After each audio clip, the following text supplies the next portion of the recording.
Ils sont faits pour sécuriser les routes en faisant ralentir les conducteurs, mais de nombreux trajets ont pris des apparences de parcours du combattant à cause de ces ralentisseurs. C'est notamment le cas ici, à Casablanca. Construits illégalement par des citoyens à l'aide de moyens souvent rudimentaires, ces ralentisseurs ne respectent pas les normes techniques, ce qui peut causer des dégâts sur les véhicules.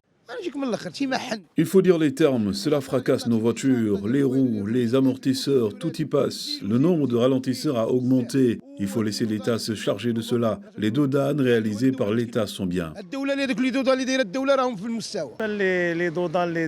Alors pour être franc, ce genre de dodane a de bons et de mauvais côtés. Oui, ça incite les conducteurs à ralentir, à lever le pied. Mais ça cause trop de dégâts aux voitures, mais aussi aux conducteurs. Ça attaque les pneus, les amortisseurs et les conducteurs quotidiens commencent à avoir mal au dos et aux hanches à force de passer sur ces dodanes. Les secousses répétées, ça fait mal, je vous assure.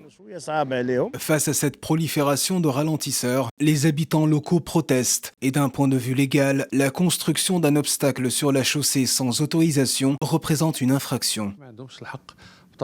Les citoyens qui installent ces ralentisseurs sont dans l'illégalité. Un citoyen non assermenté n'a pas le droit de poser un quelconque obstacle qui empêche ou perturbe la circulation. Cette situation est aussi comparable à une autre tendance que l'on observe devant certains commerces où des objets sont placés pour empêcher le stationnement de voitures ou de camionnettes. Dans les deux cas, ces pratiques sont illégales. Ce genre de construction doit être fait par des professionnels, des personnes compétentes qui connaissent le métier. Je le dis clairement, toute personne qui construit lui-même un ralentisseur crée un danger. Certains les posent au beau milieu d'un quartier, des ralentisseurs trop grands, 35, 40, 45 cm, cela provoque trop de dégâts sur les voitures, mais aussi pour les conducteurs, les passagers et les femmes enceintes aussi.